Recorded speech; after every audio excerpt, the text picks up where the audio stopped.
You tell me to forget that my grandmother was born right there, so alright, I say I shall go.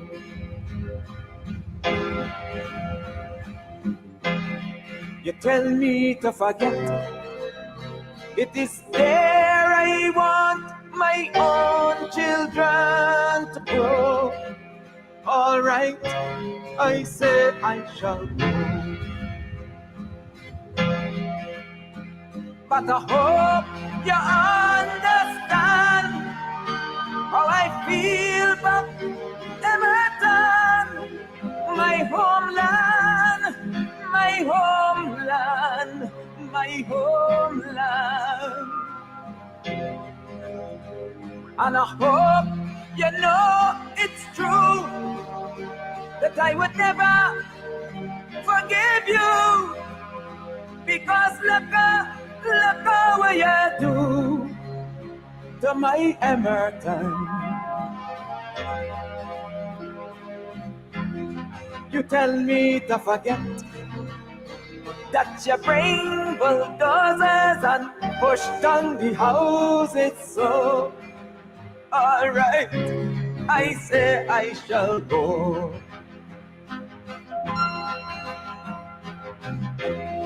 You tell me to forget, you bring bulldozers and push down the houses, oh, alright, I say I shall go.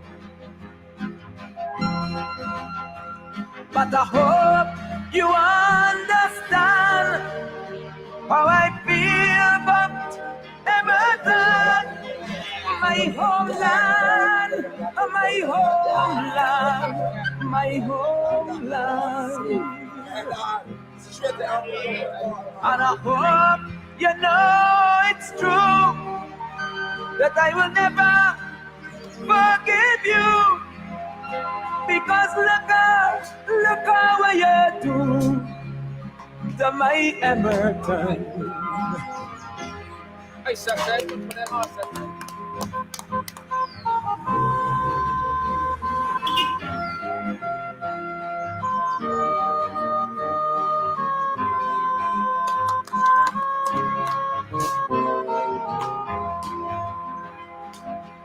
That's all that. You tell me to forget that you uproot my people and scatter them to and fro. Alright, I say I shall go. Oh, you tell me to forget that you did the wrong things and then let my children know. Alright, I say I shall go. But I hope you understand how I feel about Emerton, my homeland, my homeland, my home. And I hope you know it's true that I will never forgive you, because look what you do to my Emerton. Hey, Saturday, put that on, Saturday.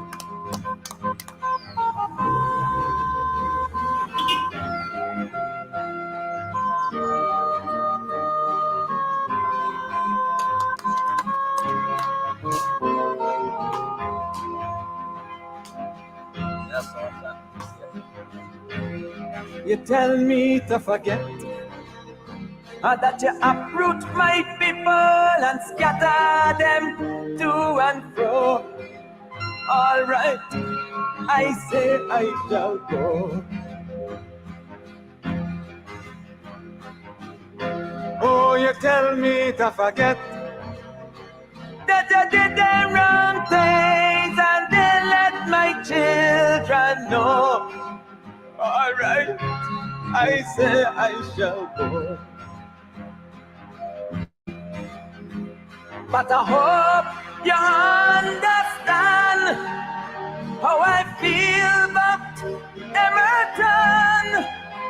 homeland, my homeland, my homeland.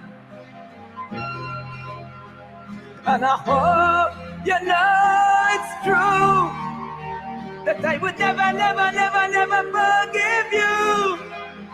Because look what you do to my Emerton. You tell me to forget, and that my grandmother was born right there, so all right, I say I shall go. All right, I say I shall go. All right, I say I shall go. All right, I say I shall go. All right, 'cause look what you do to my Emerton. You tell me to forget that you bring bulldozers and push down the houses, so all right, I say I shall go. You tell me to forget, you bring bulldozers and push down the houses, oh, all right, I say I shall go. But I hope you understand how I feel about Emerton, my homeland, my homeland, my homeland. And I hope you know it's true that I will never forgive you. Because look what you do. Say I shall go. All right, I say I shall go. All right, I say I shall go.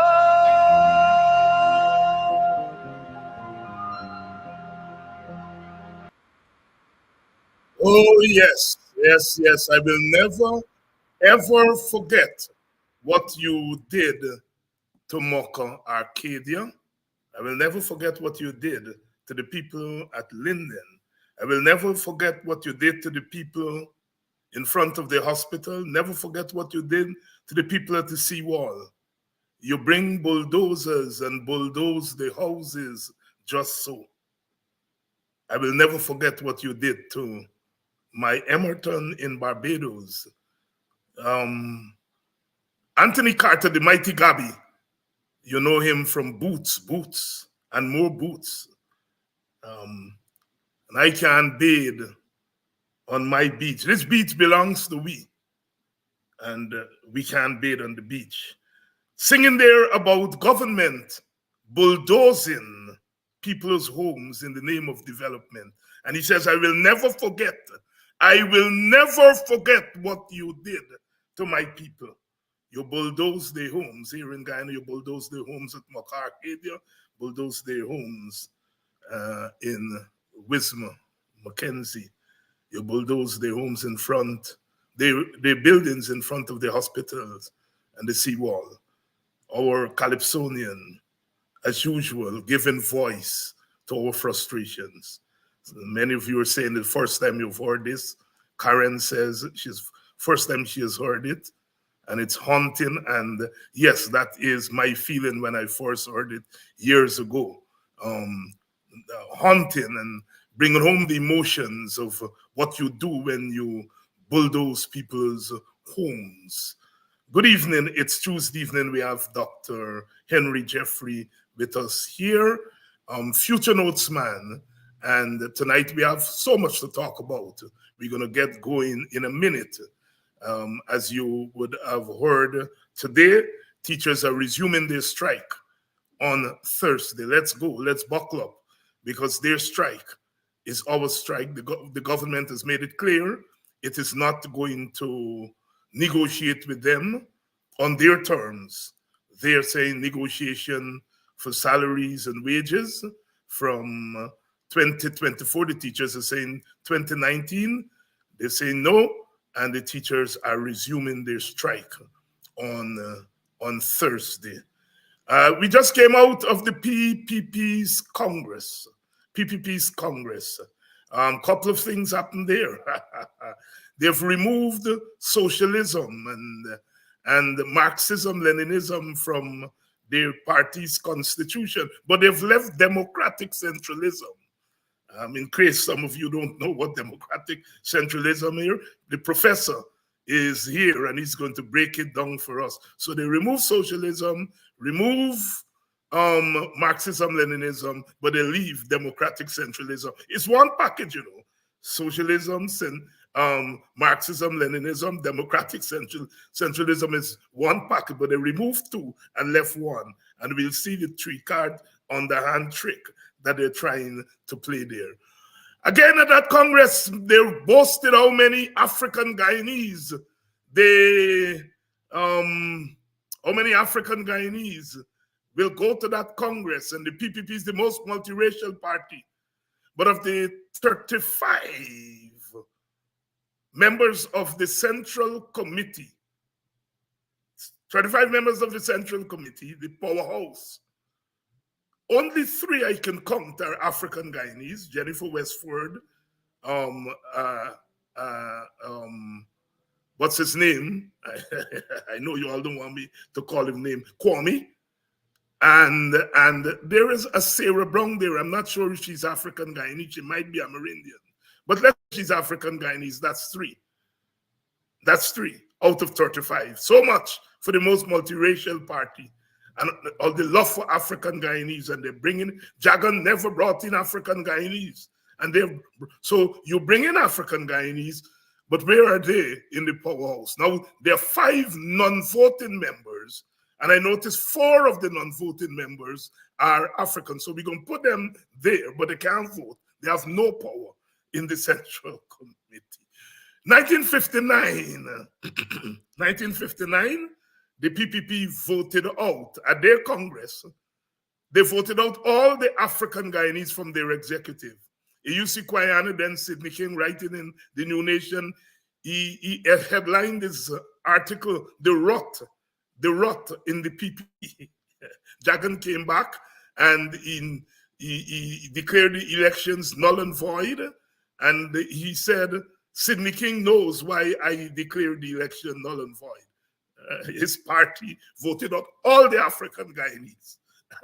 And Kwayana said, the rot in the PPP, there's a rot. Now, 1959 is just a mere 4 years after Burnham left, a mere 3 years after Kwayana and Carter and others left. By 1959, all the Africans. In 1956, Kwayana is saying to Jagan, Dr. Jagan and the PPP leadership has lost confidence in the African executive of the party. He went to Kwayana and offered Kwayana the chairmanship of the party, and Kwayana said no, because he knew he was going to be window dressing. 3 years later, they voted out all the Africans from the PPP executive. When you're cussing Burnham, I can't remember any time when the PNC vote out all the Indians. The PNC was careful not to make that mistake. Here we are. Jagdeo said he's doing what Jagan never did. Jagan wasn't able to bring in Africans in the party, and he's doing that. 2 or 3 out of 35. And then you can't call Kwame new. You can't call Jennifer Westford new. They've been there long now. So where are these new Africans? Where are they in the powerhouse? And then that 35 is going to reduce to 15. 15 to go on the real powerhouse, which is the executive. Oh my God, I'm loving this. I'm loving it. It makes our work so easy because we don't have, they're doing it for us. And then also at that Congress, we noticed Donald Ramotar coming in 27 out of 35. Clement Rohi, 34 out of 35. Inja Chandipal, 35 out of 35. I mean, they just get on to the Central Committee. The stalwarts. The stalwarts. We also saw the PPP at that Congress putting on a skit ridiculing the teachers and the teachers' strike. A skit ridiculing the teachers' strike at the PPP Congress. But what was, as I looked at the skit, the majority of the actors, actresses were Indo-Guyanese. How more insensitive can you get? One, you're putting on a skit ridiculing your teachers, and you're saying that you love African Guyanese and you want to bring them in. But not only that, the optics. There you have Indo-Guyanese, in a sense, putting them up there to ridicule their teachers. They're mostly African teachers. Oh my God. So that's the PPP Congress. Of course, the boycott in Brooklyn continues. Apparently, it's having some bite there. As I said over the weekend, this talk about the boycott taking food out of Black people mouth and, going against Black people business. As I said, when you boycott those few African Guyanese business, go and buy from the other African Guyanese business that are not so well developed and things. Now go and spend your money there. So you're not taking money out of African Guyanese community. You're putting the money in other places in the community. You are going to tell them, I say so, right? So all that nonsense that they're trying to make people feel guilty that they're taking money out of African Guyanese and, taking money out of your own and so on. Oh no, we're taking it from the recalcitrant ones and we're giving it to others. The boycott is there. It is going on. Welcome to Politics 101. Oh, I love last night. Apparently, Ogunse rocked last night. And your comments, I have forwarded most of your comments to the WPA executive. Apparently, obviously, Ogunse touched a spot last night and it had you all going. It's nice to get those comments. We would like to thank you all for the comments and the reception last night. We're going to keep it going tonight. We keep it going tonight with the Future Notes man, Dr. Henry Jeffrey. And your Kwame. All right. Yeah, we know. All of you are watching, Floretta, Althea, Leighton, Glenford, Desiree Hunter. That's I haven't seen you. Seems as though it's a new Kyle Miller, who's Audrey Brown, Audrey Garraway is here tonight as usual. Audrey is from out there in the Essequibo coast. Wonderful lady and a patriot. Good evening, Anissa. Good evening, Thomas Robertson, my cousin from Atlanta, Georgia. Sister Rhonda Lane is here. Somebody saying something. The same thing happened with Kedaki show this morning. What is happening? I'm not. I don't know. I don't know what is happening. Is everybody hearing us? I think so. I hope so. Good evening to all of you. Good evening to all of you. Good evening to all of you, and welcome to Politics 101. Let's roll. Let's roll.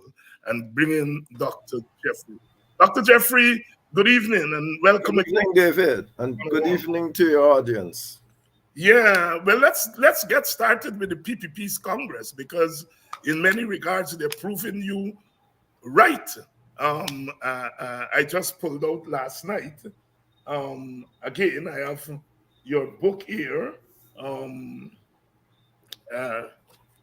your book of essays, here, political and ethnic dominance in Guyana, and I'm writing at the moment, and so I had to go to your book, and you talked a lot about in a sense predicted a lot of what is happening now at the level of governance. So let's start. The PPP has removed Marxism, Leninism, and socialism from their constitution, but they have left democratic centralism. Now, we don't have to tell our audience what's Marxism, Leninism, and socialism. If there's no, I think Guyana is probably one of the most, if not the most literate place on earth when it comes to socialism and Marxism, Leninism. Not hostile to them, but democratic centralism. What is democratic centralism? First of all, why the PPP is getting rid of socialism and Marxism, Leninism? They threw out what's his name, Kemraj Ramjatan, for daring about 15 years ago to call for the removal of Marxism, Leninism, and socialism. They throw you out the party. Now they're doing it. Why are they throwing out Marxism, Leninism, and socialism and keeping democratic centralism? Well, tell us first, what is democratic centralism? Well, thank you very much, David. Democratic centralism is essentially a format that the Communist Party uses. Understand something about the Communist. The Communist Party was supposed to be the vanguard. You know, they normally say they are the vanguard of the revolution. But there is no such thing in Marxism. What Marx said, it was that the communists will be the vanguard in the working class party, rather than they're going to be like a vanguard of any revolution, so to speak, overall. But Lenin and that lot, the Bolsheviks, they call themselves, when they got to power, they began organizing the communists as a vanguard of the revolution, so to speak. And what they did essentially was to get back to your, or to get straight to your point, democratic centralism simply means that the lower groups will essentially, a decision will be discussed at all levels. The lower groups would have the discussion, everybody would have a discussion, but once the decision is made at the central level, nobody can talk about it again. Well, you know, that is essentially the decision is like a pre-decision discourse. Once the discourse is finished, you cannot go and start criticizing the leadership or anything about it like that. But what has happened that's the theory, what has happened in practice is that, particularly if you're in power, is that the people at the center have all the control of the people by way of giving them patronage, giving them jobs. You got all the control of the people at the lower level. So they control what they're doing at the lower level. So what the lower level is sending up to the higher level is precisely what the higher level want them to send up. So democratic centralism is more or less centralism. It's nonsense. What it means is that the leadership, and that's why you can say just now, oh, Jagan offers Sidney King the chairmanship. How can you offer Sidney King the chairmanship if you have an open party? You can't offer nothing, but that's what happened here. You know, I think Ralph said it today. You know that in his letter on his article on Sunday, you know our fund will get more votes than Jagdio, largely because they want to demonstrate that he's in control. But it's the party that controls all the political relationships in Guyana, because the party controls, even if Jagdio was the president and leader, he would have being able to control everything around. He's not, and therefore he controls our fund he controls what happens in Parliament. Our fund can't pass a budget if he doesn't want him to, because he can speak, he controls the parliamentarians.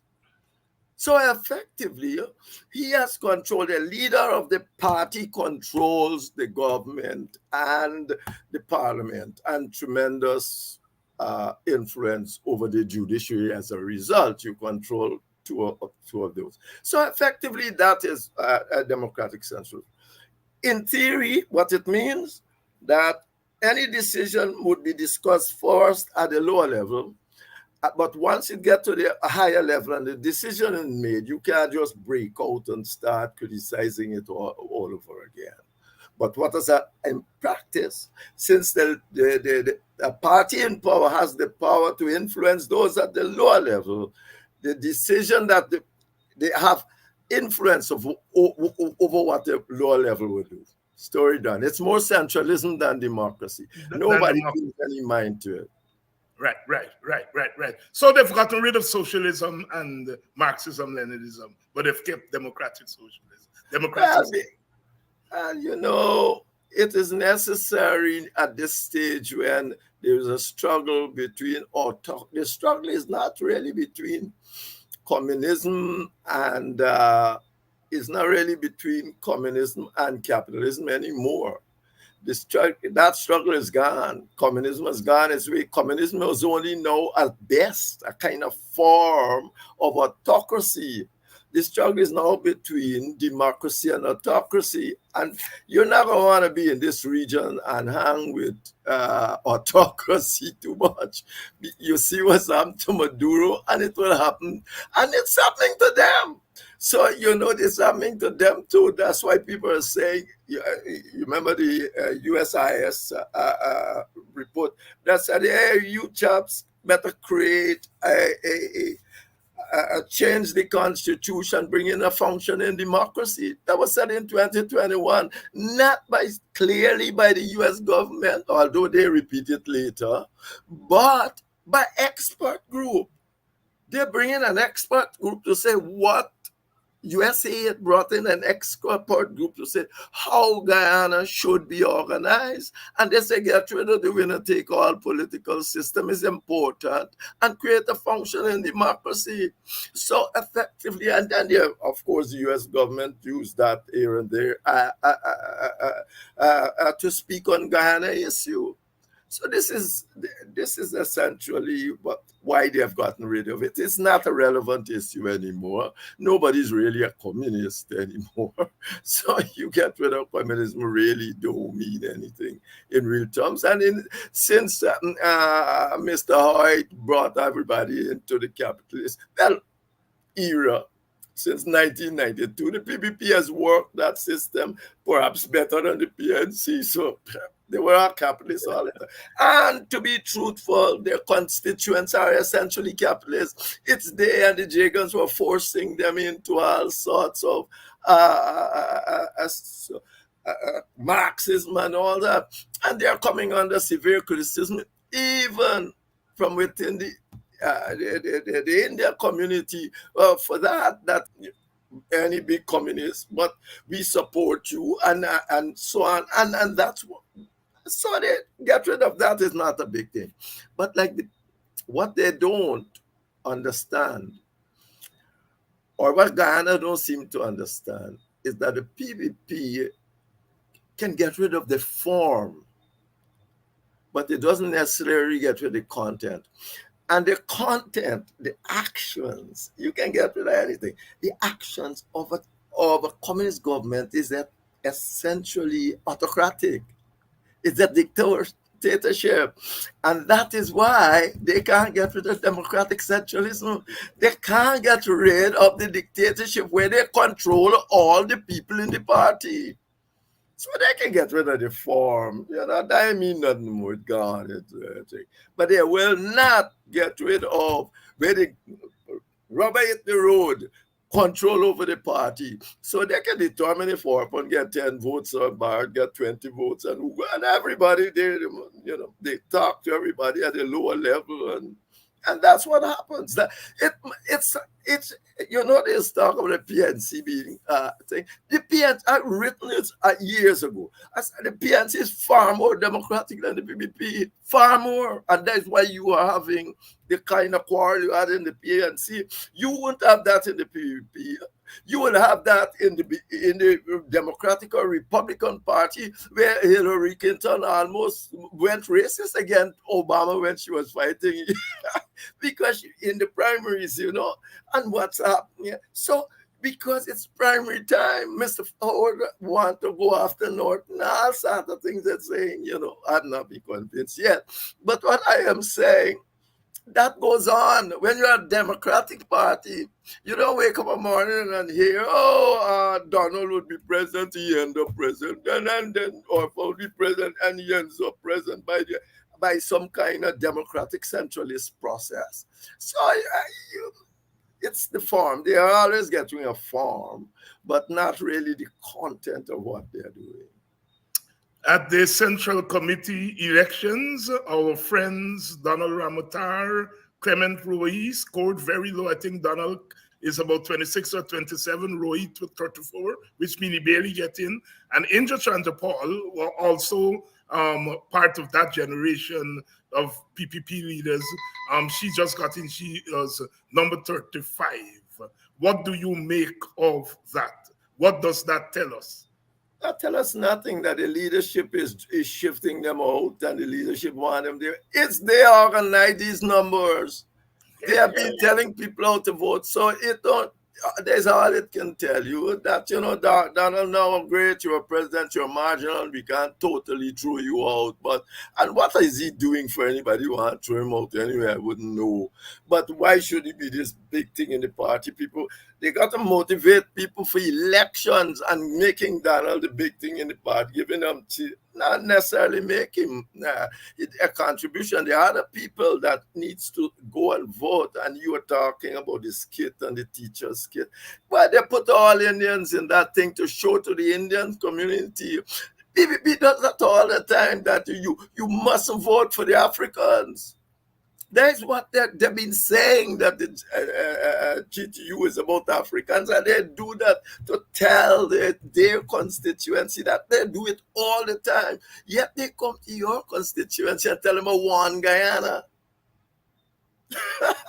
One Guyana is only for Africans.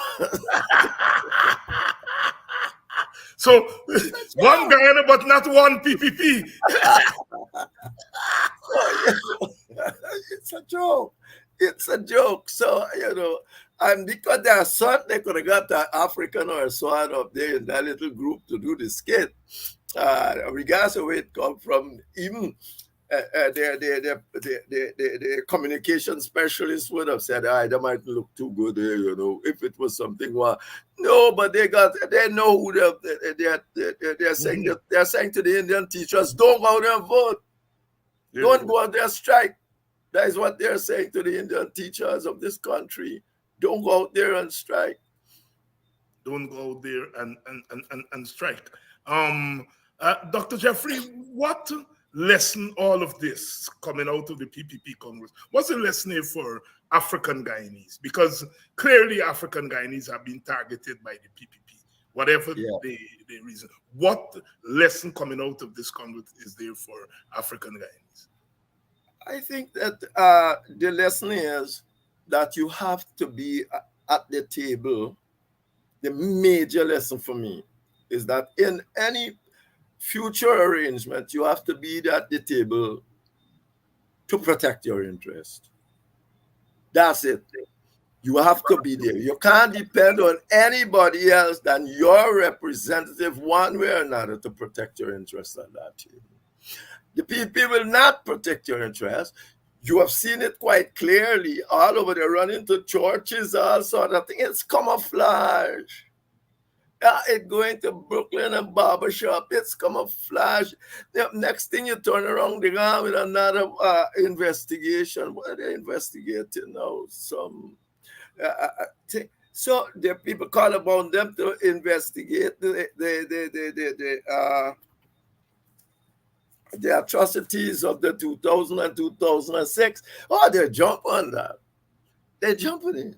For obvious reason, because you can allow them to talk racism again for the elections. That's what they use the water running thing for, to talk racism and abortion and all this thing. And they want to jump on this. But as I said in my article, there's a big twist here. There's a big problem here, because here, of course, they point to the like. The PPP does that all the time. The Constitution says, oh, the president shall appoint, but it can't. A democratic constitution don't mean that the president would appoint without numerous consultation and all of that. We wrote this like if it's a democratic country and a Democrat. So when the PPS take this to mean that the president does what he likes when he's appointing, unless there's a clear thing that, like in the judiciary, where there's you gotta have the agreement with. You can't tell them, consult or any such thing. You gotta have agreement with, and then he backs off. But they would not appoint anybody, prefer than appoint somebody that they got to make consensus with. And the teachers not the same thing. The PPP has determined that they alone must make all the decisions in Guyana so as to be in a position to discriminate when they want, to keep themselves in office. That is it. All you got UG, yet you get gold project. You're under funding UG, but in gold project they got their minions running it, and they can do what they like. They go give who they like scholarship and do not give who they don't like. Everything. And then they say we give 100,000 scholarships or some confusion 20 to who they want. But that's not how democracy runs. Dr. Jeff, you have said on this program several times that there are so many ways to protest. You said there are 300 ways, 400 ways of protesting. Recently, the brothers in Brooklyn have called a boycott of some African businesses who use their businesses to entertain the president when he was there. Good move? Yes, the brothers has assessed their situation, and I believe that to be correct, and they have done it. I don't know everything about the situation, but they are on the ground and they have made a decision. It's not illegal. If I believe that I am being badly, well, not even badly treated, suppressed by anybody, am I still going to go to their shop or anything and buy? I mean, if I believe you are against me and think, would I? It's not illegal for me to say no, even at an individual level. Now, what is a system level? Everybody in a struggle, social struggle, do that. And if there are those who, well, because they believe their business will flourish more or whatsoever, wish to, well, the people got to make a decision. It is not, it's 198 reasons, and that at about 4 places in that 198, they got boycott as one of the legal things to do if you are in a political struggle. And you are in a political struggle with the PPP that is suppressing you and doing it in various ways. So it's no news. You think, if they come around, I can do the divide. You know many people on the ground trying to do this divide. It's not working. The American government trying with the divide. Carter have been trying with this divide since about 1997. He left in frustration of going. I know they come back after 2015 election. So you can't make no difference to any divide. So it's for the people on the ground to make that decision, but it's a legitimate decision. And if they have made it, I don't know sufficient about it, so I wouldn't make. If they have made it, they have made it, and they have made it in their interest. And people must recognize too. People must recognize. If I am in a struggle with a person, not like like a little normal political thing and so on, but because this is not normal what is taking place here. It is not normal when your representatives can call the people apartheid. It's not normal. When you call it Israeli apartheid, now everybody's seen what it means. When the Palestinians say they were apartheid, I'm apartheid. Well, you're seeing what it means. It means that we are going to be in control of this system, regardless, no matter what happens. And that is it. And when people are doing that to you, you got to make a decision. And those people should also know, the people who own businesses should always know that it is not, it is, if you are supporting them, they must support you, not more than they're supporting other people. There you go. You understand me? If not more than you are supporting a non-African, everybody should know that. I'm not asking things, but I would have thought that if we Africans are in a struggle, everybody here should say, well, look, if we are even-minded at least, have to make some sort of compromise and support the other side. It's not a system of leaving you and taking away important elements from your tools to struggle.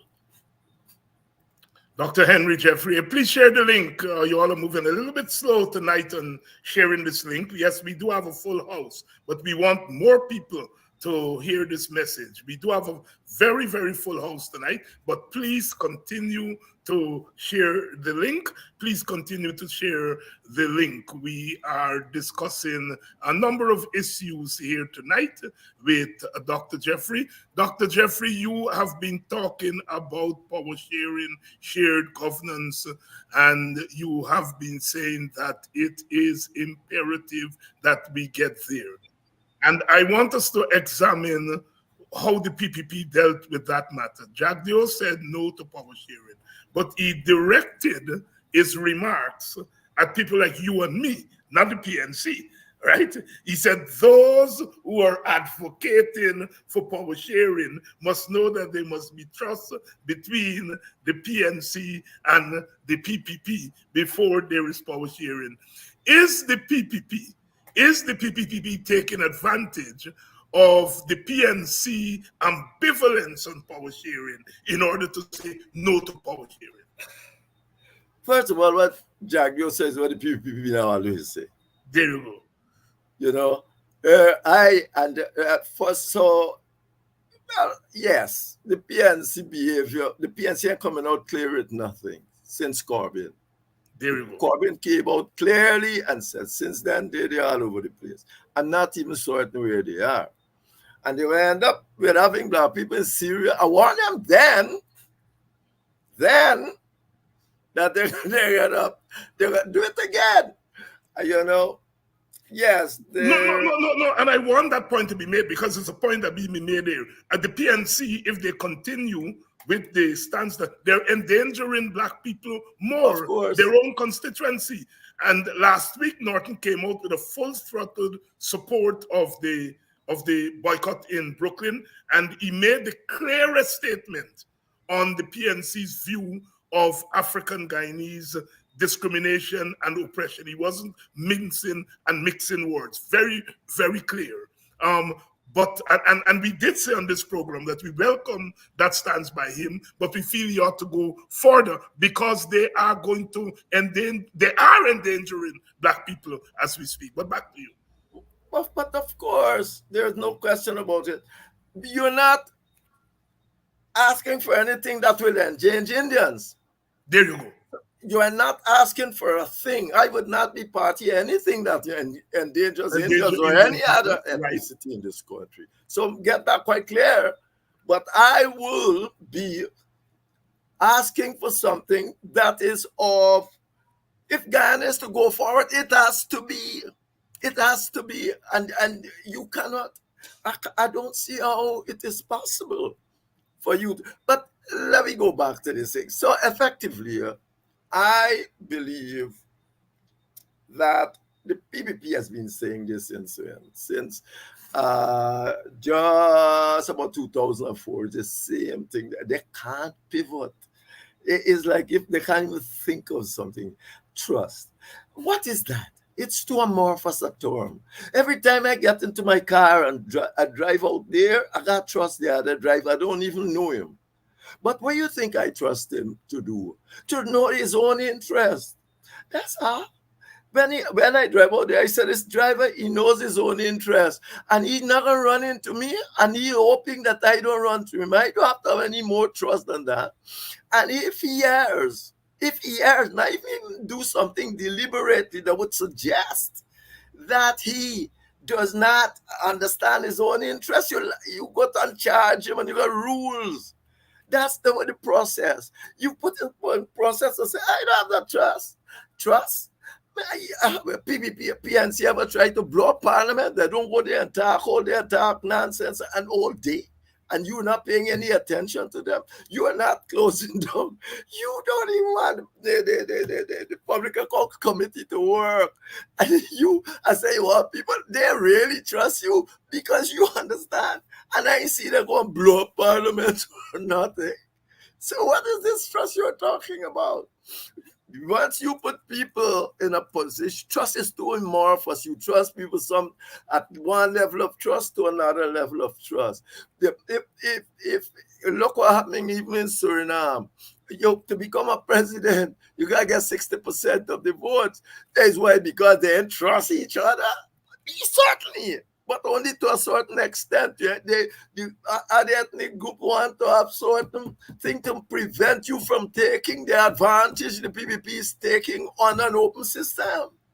So that is nonsense.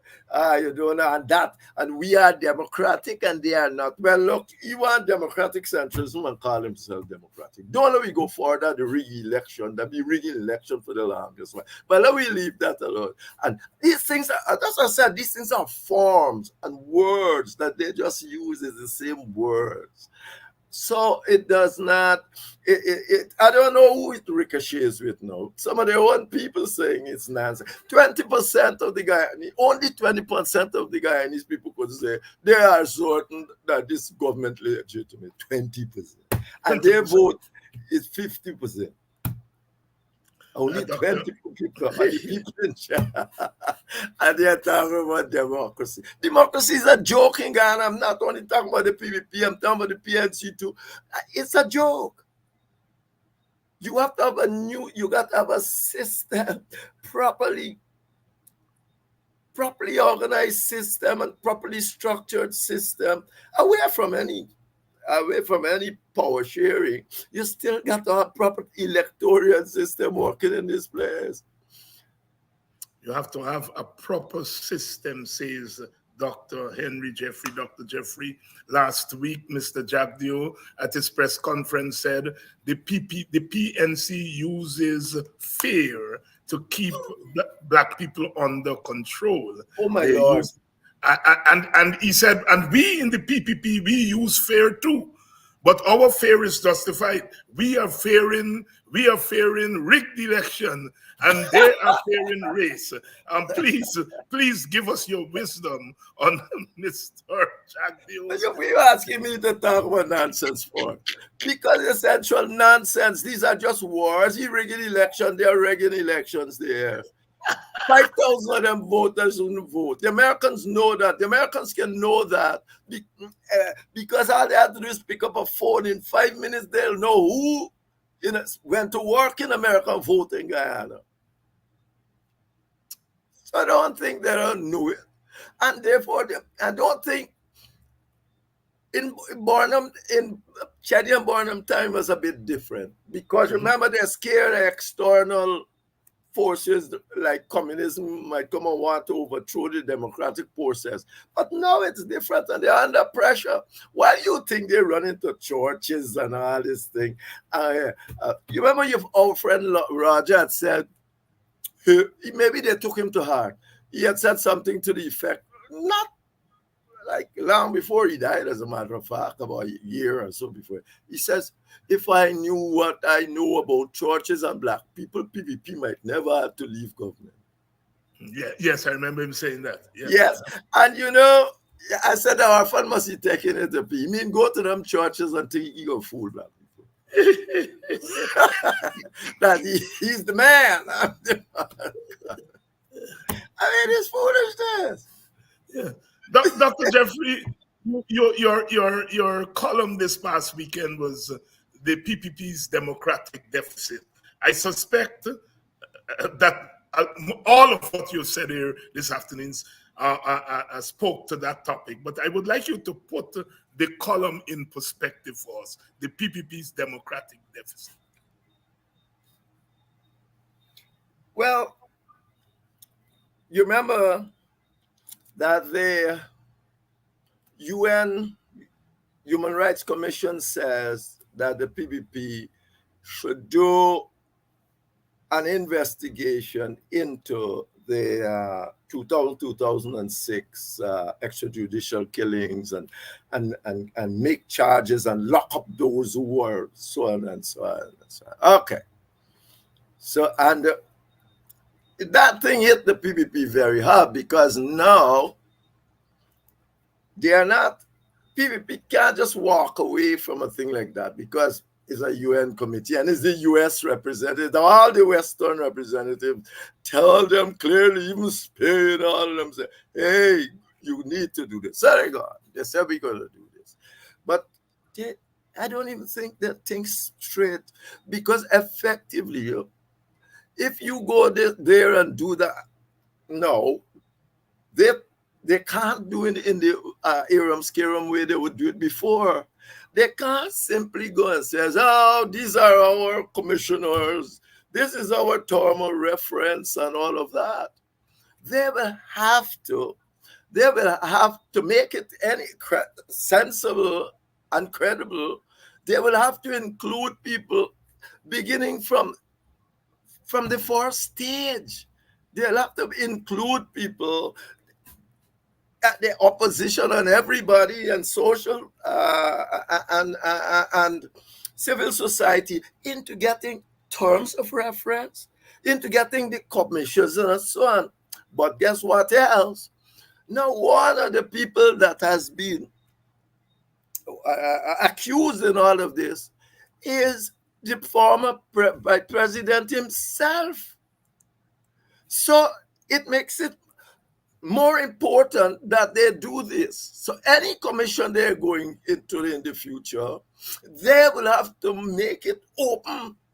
And I'm not certain that they saw this coming. And so they just said, we will do this. If they keep doing that, we will have to see if they indeed, how they proceed.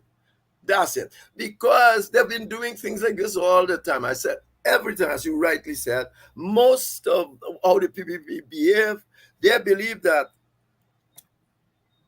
well, they don't believe, I think they know that democracy don't determine, demand that. What the democracy demand of a government is that they facilitate the good living of their people.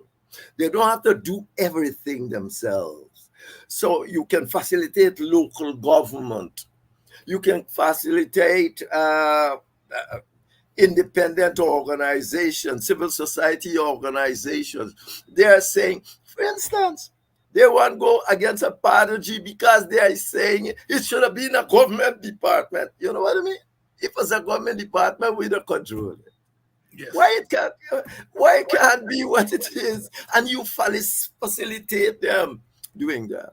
So effectively, that is they are now trying, they are going there But I think that they are going to be in a bit of a problem this time. That's why at the end I said, let me see how they're going to deal with this entire personal and public interest. Let me see how this is going to happen. Because it's not going to be like the last time. Before the election, the local government election, they call one a commission of inquiry. Give them the opportunity to talk race and anti-PPP, PNC politics.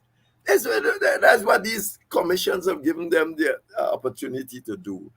And then say, we didn't really mean race. We were explaining up things and so on. But at every single stage in the game, the PNC is saying to African Guyana, we got one Guyana, but they're using strategies to talk race with their own people. They're using strategies to talk race with their own people.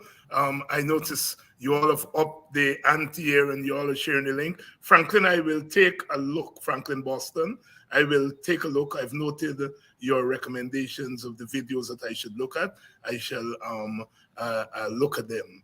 I shall look at them. One of my students did draw my attention to one of them, the coming of the Second Civil War, but I was not aware of the second one. I shall take a look at them. Good evening to all of you, and welcome to Politics 101. We've been coming out in large numbers this week.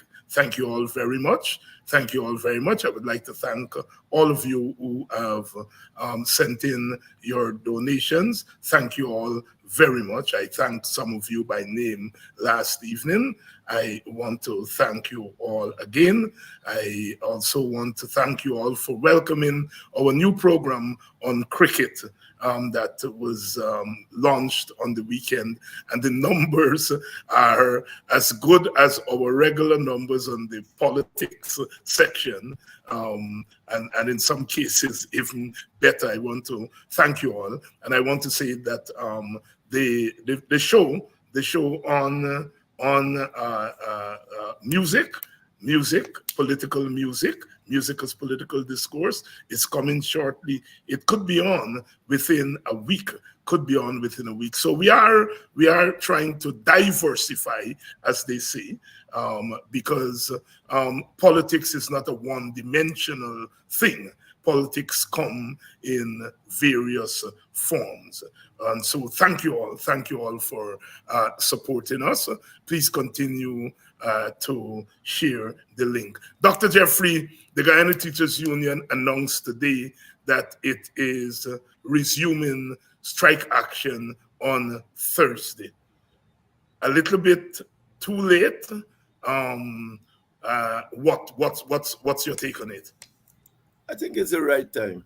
Wonderful. I think it's the right time because they said they are resuming. The court said, make it quite clear that the strike is legal. Strike is legal. Why was the strike legal? Largely because the teachers union was trying for the longest while to speak with the government, and the government whatsoever did not engage properly. Okay, the strike is legal. The teachers union are now saying, well, the next stage, remember last week or so, before last, I said the next stage is where they should go. They ain't got to go back to the government. Well, it's for the Ministry of Labor. The Minister of Labor now should have said since that, look, he's got to seize this strike. That is what he's there for, not to have strike. Collective agreements are done so you won't get strikes. And if you do them properly, you shouldn't have strikes. So effectively, the Minister of Labor should seize the opportunity to say to the union, okay, the thing has broken down. The government still don't want to talk to you about what you want to talk to. Let's go to an arbitrator or conciliator on that issue or something like that. Because he got to seize it. And I'm giving him his best case scenario. That's the best case scenario. He can say, let's go to arbitration conciliator, because I don't think that when the court sent them to that conciliation, it was like an official conciliation, one of those legal things, because effectively what that end up saying is go back. go back to the government. Well, if you gone back to the government and the government ain't talking, I don't want to talk to you, the next position is for the Minister of Labor to seize the strike and say we will have one process or another. I don't know where they go. The teachers might say we don't want conciliation, but that's another story. But we prefer go straight to arbitration because they're saying let's go to arbitration on this. So effectively, that's where we are at this point of time. That's and where I think we are. no, you go ahead. This thing is fundamental to PPP existence, you know. Tell us. As I said, all night I was trying to say to you all evening that the PPP want to control everything, every facet of Guyanese existence, to discriminate if they feel like. That is what their program is. Everything, so they can decide who got the scholarship, who don't get this, who got this, and so they are being able to win over people and suppress others. Therefore, when a court comes out and said, well, you can't determine, you have no right to determine by yourself what the wages and salaries of people in the public service would be. The Constitution is clear on that issue. The Constitution says people can have trade union and you got collective bargaining. So but that is just what collective bargaining means. You got bargain here. It's not for you to wake up and say, that's all I can pay. Guyanese, you know why the PPPs get rid of this in a center? Guyanese and themselves after the leadership has lived too long under autocratic governments for the longest while. They don't even understand clearly the democratic. They think once you are in a government, you can do it like, because that is what government been doing all the time. Indeed, the people in government are the same thing. Look at them. None of them has lived in any serious time in any democracy. Look, even the opposition of the government, all of them grew up in autocracies. And well, look, Bart, he went to live in even a great autocracy. The truth is that is what has happened. The Constitution makes it quite clear. You alone, it would be unjust for you alone, to any employer, to be alone sitting down to determine what its employee would be paid. They need their own representative to show you that you are wrong, and then you must compromise and move on. But the people don't want that. That's why they're having skits and they're doing this, and they are thinking that maybe if the Indian teachers don't come out because the entire process, the entire framework of their behavior is under threat. On the threat, Dr. Henry Jeffrey with us tonight. Just please go and subscribe to our YouTube channels, our new YouTube channels, West Indies Cricket 101 with Dr. Hinds. Take just a minute, go and subscribe to that channel so that you can get your alert when we are coming on with our cricket podcast. Okay.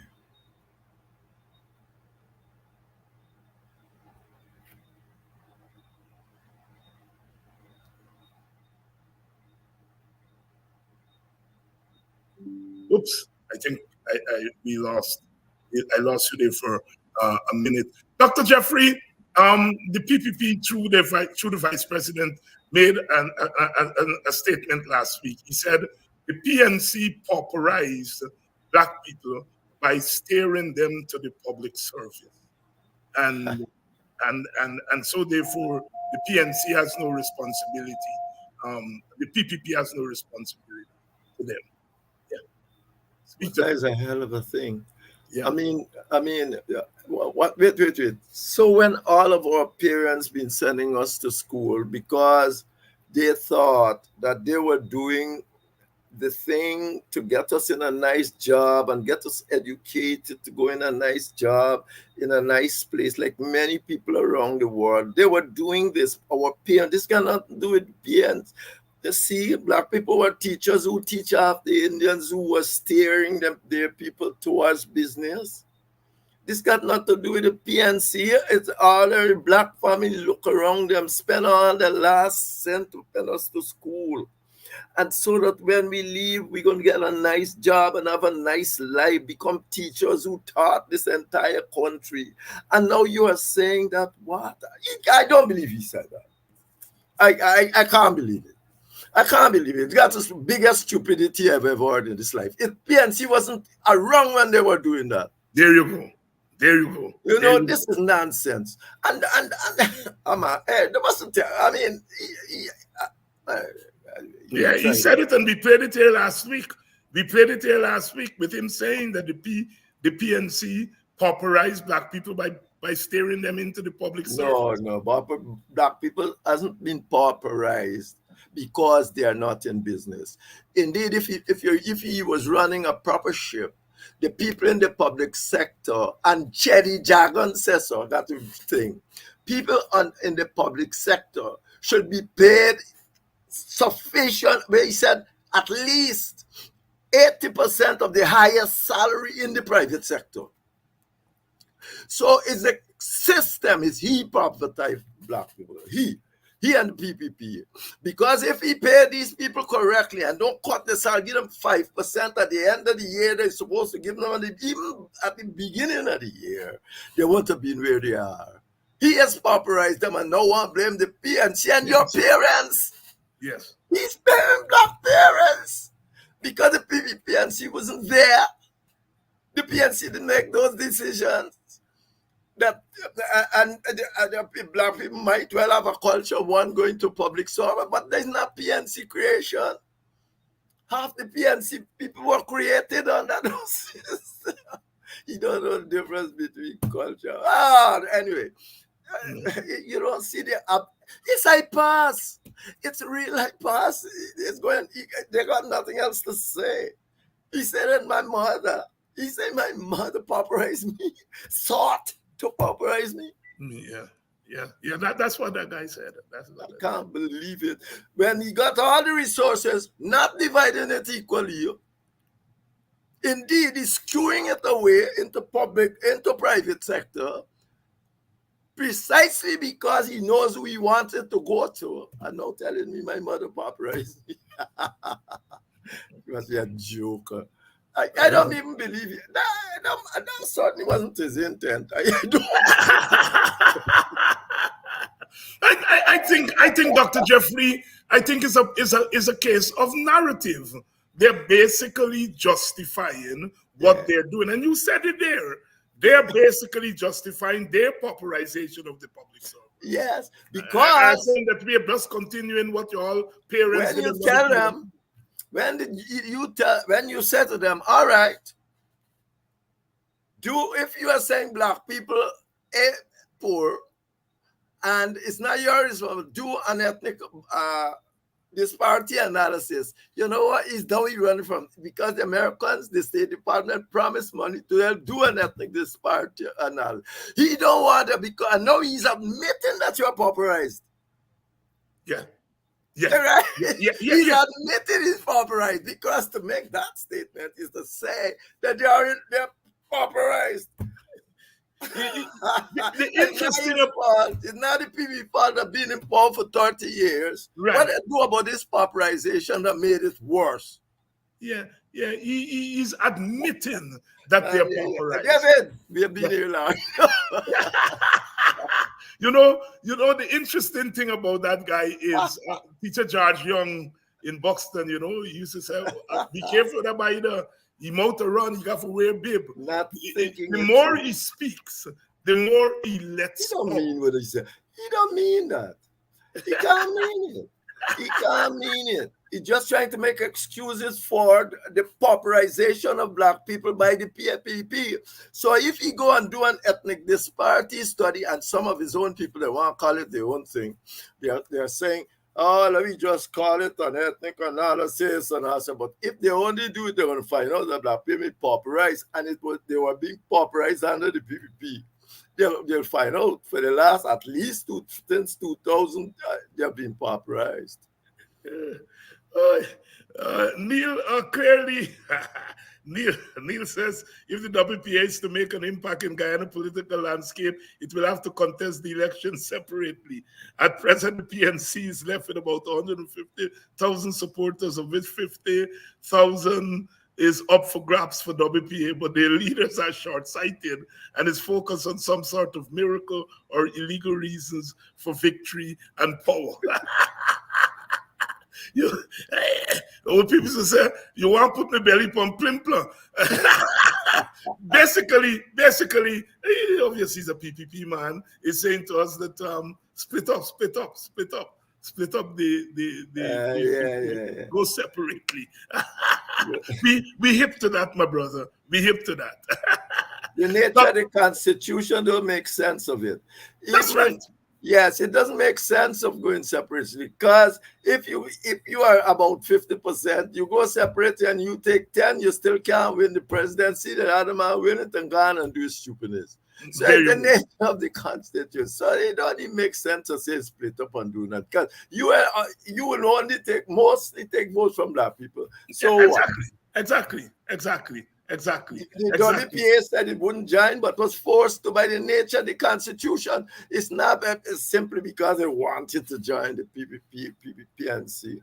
They hold them. They beat the PPP in 2011, but the Constitution still give the PPP the government. Right. If we lost the election in 2011, but they still end up with the presidency and all because they want the plurality. On the plurality of the vote. Dr. Henry Jeffrey here tonight. Dr. Jeffrey, thank you very much for coming through again and lending your wisdom and your perspective to the issues of our day. Looks as though the next 2 weeks is going to be equally interesting. We're in serious times. So by the time you come back, we will have a lot more to talk about. Thank you much. Thank you too, David. And thanks to your audience for having me. And thank you all. Big audience here tonight.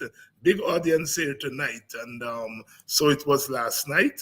And we continue to grow our program. Please go and like. Please go and like our new channels, our YouTube channels.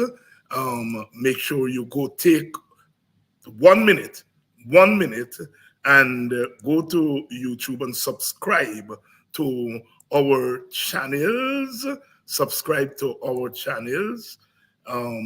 We have here one of them on the screen here. Subscribe to our Open Word with Dr. David Hinds, and then our cricket channel, West Indies Cricket 101 with Dr. David Hinds. Please help to subscribe to those channels, grow the channels. We've been doing it this week. Tomorrow night, I think we have lined up Rickford Burke, who's going to come on tomorrow night. So again, tomorrow night is going to be jumping. So please make sure that you join us tomorrow night. Again, many thanks to all of you who've been supporting this platform and all the other platforms. After you leave here, of course, you're going over to Sherrod Duncan and then to Mark Benchop later on tonight at 9 o'clock, and then in the morning, Buxtonian morning time, and in between that, you have Mr. Paul Slow is his program on Wednesdays, so he's on tomorrow, and we haven't had Mr. Slow on for a while. We've got to get him on here, and Rickford Box program, and then we have Norman Brown has his program out of London, and all the other programs that are on. I want to, on behalf of the WPA, to thank all of you for the good wishes and the encouragement for us to be more forthright in terms of positioning our party, and including Mr. Neil Menz, who is encouraging us to split ranks just now. But look, at the end of the day, we have to always think about the big picture. We have to always think about the big picture. If we had a constitution where you go separately, get your votes, and then do as you did in 1964, you join with who you want to join with, then Men's suggestion would have been on spot. But you know, if we split the ranks, then basically we are helping to keep the PPP in the presidency. And I don't think, speaking for myself, I don't think that is an option. I don't want to say that I speak for the WPA. I don't think the WPA will do that, but I can speak. The WPA will have to make that decision on its own. But I doubt whether the WPA would go in the direction of splitting the opposition support in, so that at the end of the day, the PPP sneaks back into office. So here we are. We are talking about ensuring a clean electoral machinery. That has to be a struggle. We are talking about beating back the discrimination and oppression of Black people as Black people. We are talking about, at the end of the day, national reconciliation and a national government. We are talking about sharing the corn, as Nigel Hughes would say, sharing the pie. WPS put on the table cash transfers, go to Parliament, let the Parliament vote that each year you take 10% of the oil money and you divide it among the 200,000 families in Guyana, and let each family get their own money to do what they want. They're not going to spend it on roads. They're not going to spend it on building schools, because that's what the government's supposed to do. But they're going to spend it on building their houses. They're going to spend it on paying that big money that the government is giving them the land, and then they got to find money to pay down for the land. And some of them are take the money they pay down for the land, they can start the house. But if you give them that small piece, then, like I said, they're not going to build roads, they're not going to build schools, because that's what the government's supposed to do. But they're going to build their own homes. They're going to build their children. They're going to build their children ability to do better in school. They're going to spend it on childcare, on health care for their children. Women who have to stay at home to take care of their children, if they get a little small piece, they're able to provide childcare. And go out to work to help the family. And people in the community are going to be able to create business with childcare centers. So there is a whole spin-off. So we have to support the Clive Thomas bill, for cash transfer. And we are saying make it legal. We're not talking about any president going wrong and sharing it to people. And he share it to who he like to share it to. Make it law. 10% of the oil takings go directly to the people. Who don't want it, give it to charity. Those who are rich and get it, they will have to pay tax on it anyway. All right? So all the loose talk that's what it is. The Working People's Alliance is saying, and we don't care whether the PPP do it or any government do it. We want people to get some of that oil money. So we are on a roll here, laying out our priorities. We want clear constitutional reform to ensure that the electoral playing field is level. The electoral playing field is level. That's what we're talking about. And if we have to go on the streets to get that, then we have to go on the streets. And you all notice I'm coming out more and more to say it's time to go on the streets. I have been very careful about talking about going on the streets. But if the teachers can go on the streets and win what they have won, the rest of us have to begin. On this issue of a clean voters list, of biometrics, of a GCOM that is independent, we will have to go on the streets for it. We will have to go on the streets for it. The PPP has had a chance, and it is saying no. And we will have to go on the street, but we can't go on the street one by one. We have to go on the street together.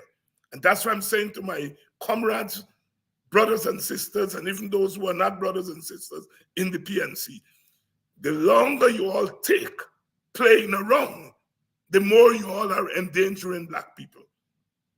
The kind of latitude that the PPP can take with the WPA or the AFC, they will not be able to take it with a militant PNC. And so long as the PNC continues to play around and not be militant on this issue of their supporters, their core supporters, fighting the issue of the racial oppression of their core, that is, stop it.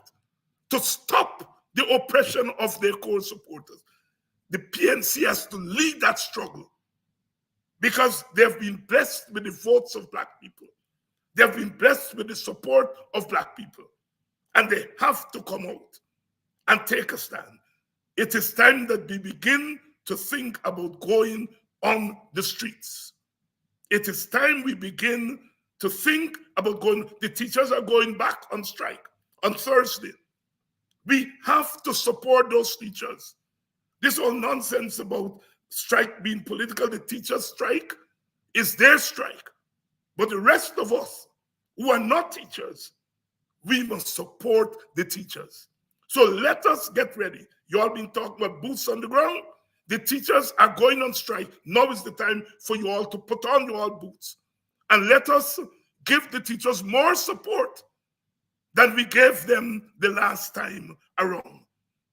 Many of you felt that the teachers lost the first round.